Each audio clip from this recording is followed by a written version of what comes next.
बंधुओं, जय श्री राम। मैं प्रमोद खरे। लोकसभा चुनाव के जो परिणाम आए हैं, आज उसके बारे में आपके सामने अपनी समीक्षा लेकर उपस्थित हुआ हूँ। जैसा कि इस चुनाव की जो सबसे बड़ी उपलब्धि है वो है कि इस चुनाव में कोई जीता हो या ना जीता हो, ईवीएम ज़रूर जीत गई। ईवीएम की ज़बरदस्त जीत हुई है, क्योंकि कल से जब से ये परिणाम आए हैं, किसी भी एक भी नेता ने, चाहे वो किसी भी पार्टी का हो, ईवीएम को दोष नहीं दिया। इसलिए ये सबसे बड़ी जीत ईवीएम और हमारी चुनाव प्रणाली की है। दूसरा, जो मैं एक बहुत ही महत्वपूर्ण चीज़ देख रहा हूँ कि इस चुनाव में इंडिया गठबंधन के लोग चुनाव हारे हैं मगर वो बहुत खुश हैं, और एनडीए गठबंधन के लोग चुनाव जीते हैं मगर वो दुखी हैं। मतलब जीतने वाला दुखी है और हारने वाला बहुत खुश है।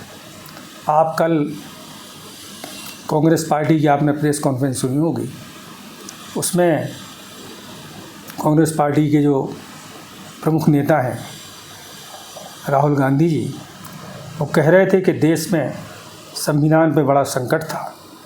देश के जितने भी संस्थान हैं, जितने भी इंस्टीट्यूशन हैं, वो सब बिके हुए हैं। यहाँ तक कि उन्होंने कल ये भी कहा कि आदि न्यायपालिका भी बिकी हुई है।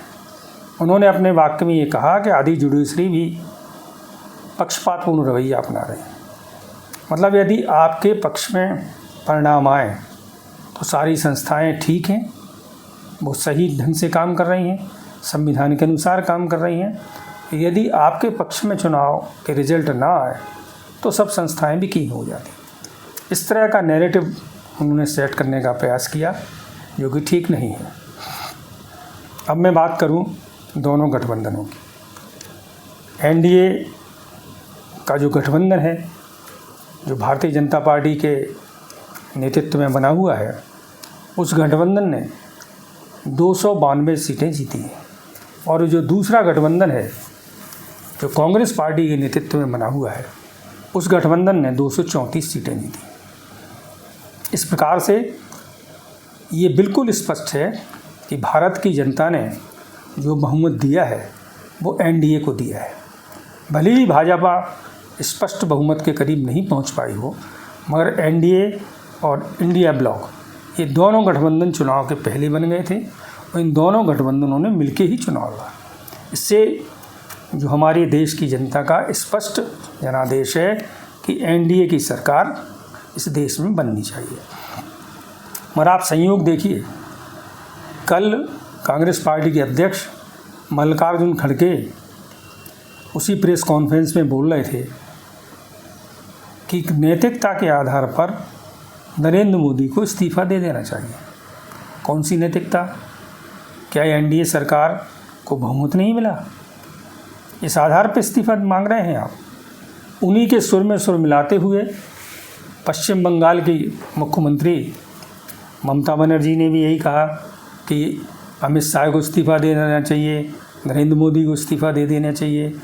और लालू प्रसाद की बेटी मीसा भारती भी कल यही कह रही थी। और कांग्रेस के कई प्रवक्ता भी आज नैतिकता का उदाहरण दे रहे हैं। इसलिए मैं आपको दो रिजल्ट जो मैं आपको बता रहा हूँ, आप उस पर ज़रा गौर करिए। 2004 में जब लोकसभा के चुनाव हुए और अटल बिहारी वाजपेयी की सरकार उस चुनाव में हार गई, आपको पता है कांग्रेस की कितनी सीटें आई थी? कांग्रेस की सीटें आई थी 145 और भारतीय जनता पार्टी की सीटें थीं 138। केवल 7 सीटों का अंतर था। बहुत बड़ा अंतर नहीं था कांग्रेस पार्टी और बीजेपी में, केवल 7 सीटों का। पर सरकार किसने बनाई? कांग्रेस पार्टी ने, मनमोहन सिंह के नेतृत्व में। कितनी सीटों पर? 145। 145 सीटों पे आप नैतिकता के आधार पर सरकार बना रहे हैं, और आज भारतीय जनता पार्टी की 240 सीटें आई हैं और आप उन्हें नैतिकता का पाठ पढ़ा रहे हैं। फिर 5 साल बाद फिर चुनाव हुए 2009 में, फिर कांग्रेस पार्टी की सीटें 206 आई, केवल 206। आज भारतीय जनता पार्टी की सीटें 2 से 40 हैं। इसलिए आदरणीय खड़गे जी, ममता जी और जो भी लोग मोदी जी का इस्तीफ़ा मांग रहे हैं कि मोदी जी इस्तीफ़ा दें, ये एक बेतुका सवाल है, इसकी कोई चर्चा होनी ही नहीं चाहिए। आज इंडिया गठबंधन को देखिए, लोकतंत्र में सबसे बड़ा जो आधार होता है वो जनता का जनमत होता है, और जनता ने एनडीए गठबंधन को 2 से 92 सीटें दी हैं। इसलिए नरेंद्र मोदी के नेतृत्व में अतिशीघ्र तीसरी बार भारत में सरकार बनने जा रही है। परंतु इस चुनाव परिणाम बहुत सी चीज़ें ऐसी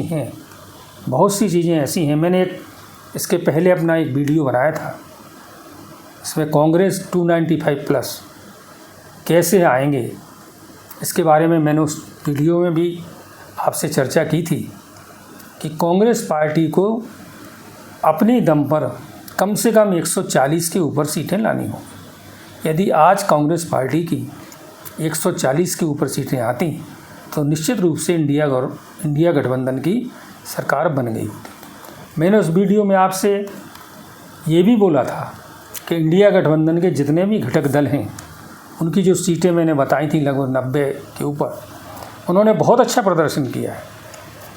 तृणमूल कांग्रेस ने बहुत अच्छा प्रदर्शन किया है, समाजवादी पार्टी ने बहुत अच्छा प्रदर्शन किया है। इस आधार पर उनकी टोटल सीटें लगभग 125 हैं और कांग्रेस की केवल 99 सीटें आई। यही कांग्रेस की सीटें अगर 140 के ऊपर होती तो आज इंडिया गठबंधन की सरकार बन जाती। इसलिए इस लोकसभा चुनाव परिणाम में इन 2 बड़ी पार्टियों को जनता ने ज़बरदस्त सीखने का, या ये कहें कि ये संदेश दिया है कि आप दोनों को अपने क्षेत्र में काम करने का बहुत ज़्यादा ज़रूरत है। कांग्रेस पार्टी एक वही पार्टी है जिसने आज़ादी के बाद से लगातार इस देश पर शासन किया है। और एक बात महत्वपूर्ण मैं अपने दर्शकों को बता दूं कि लगभग 40 साल से कांग्रेस को कभी स्पष्ट बहुमत नहीं मिला। आप पूरे चुनाव परिणाम देख लें, 1984 में ही कांग्रेस को स्पष्ट बहुमत मिला था, जब इंदिरा गांधी की हत्या हुई थी और देश में सहानुभूतिपूर्वक बहुत लहर थी। उनकी हत्या से देश के जनमानस में बहुत दुख का वातावरण था और राजीव गांधी के नेतृत्व में कांग्रेस 415 सीटें जीत गई थी। 1984 से 2024 इन 40 वर्षों में कभी भी कांग्रेस पार्टी को अपनी दम पर बहुमत नहीं मिला। इसलिए अगर कांग्रेस पार्टी को केंद्र में सरकार बनानी है तो उन्हें अपनी दम पर बहुमत लाना होगा। कम से कम जो उनकी जो सीटें हैं उन्हें अपनी संख्या बढ़ानी होगी।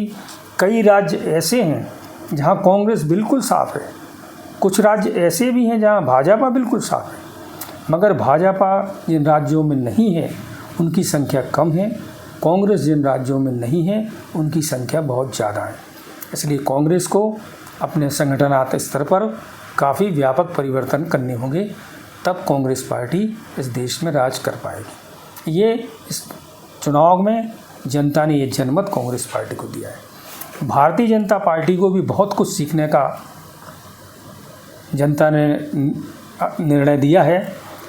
कांग्रेस पार्टी की बात अगर हम ना करें, कांग्रेस पार्टी के इतने कमज़ोर होने के बाद भारतीय जनता पार्टी का ये जो प्रदर्शन है, ये ना तो जनता का तो खैर ये निर्णय है ही, मगर कार्यकर्ताओं को ये बात पच नहीं रही, क्योंकि 240 सीटें आना, इसकी कोई एक भी, जितने भी एग्जिट पोल आए थे इस चुनाव के परिणामों ने ये भी बताया है कि जितने भी एग्जिट पोल हैं वो सारे के सारे झूठे पाए गए। और कल एक बहुत बड़े पत्रकार टीवी में इसके बारे में बोल रहे थे कि कांग्रेस ये जो एग्जिट पोल हैं, इन एग्जिट पोलों पर न्यूज़ चैनल्स, अखबार कितना पैसा खर्च करते हैं, लाखों करोड़ रुपए खर्च करते हैं। आज ये इस बात पर भी प्रश्न चिन्ह बन गया है कि हमें एग्जिट पोल कराने चाहिए कि नहीं कराने चाहिए। तो भारतीय जनता पार्टी के लिए भी इस चुनाव में बहुत बड़ी सीख जनता ने दी है, जो ये अब की बार 400 पार, ये 400 पार का जो नारा भारतीय जनता पार्टी ने दिया था, ये एक बोझ बन गया कि आखिर 400 पार क्यों, और 400 पार हमें जीतना है। हम यार अब की बार मोदी सरकार केवल यह नारा होता तो शायद ज़्यादा बेहतर होता, मगर 400 पार का नारा मेरे ख्याल से पार्टी के ऊपर बोझ बन गया। और इसी 400 पार के नारे को विपक्षियों ने बड़ी हाथों हाथ लिया कि भाजपा क्यों 400 पार करना चाहती है, क्योंकि वो संविधान बदलना चाहती है, आरक्षण ख़त्म करना चाहती है। और ये जो दो नैरेटिव हैं, ये दोनों नैरेटिव ज़बरदस्त चले। यूपी में तो यूपी के जो परिणाम आए हैं उसमें तो ये बात एकदम क्लियर हो रही है कि आरक्षण का भय जो हरिजनों में दिखाया गया, क्योंकि हरिजन वर्ग जो है उसे आरक्षण से बड़ा, चूँकि उन्हें आज़ादी की बात से ही आरक्षण मिल रहा है, ये उनका अधिकार है, इसलिए यदि कोई आरक्षण की बात करता है तो ये उनकी भावनाओं से खेलने की बात है। इसलिए पूरा हरिजन वर्ग जितना भी उत्तर प्रदेश में था, और मुझे लगता है देश में भी, इसके कारण इंडिया गठबंधन की ओर शिफ्ट हुआ और तभी उत्तर प्रदेश में भारतीय जनता पार्टी की ज़बरदस्त हार हुई है, जिसकी कोई कल्पना नहीं कर सकता था।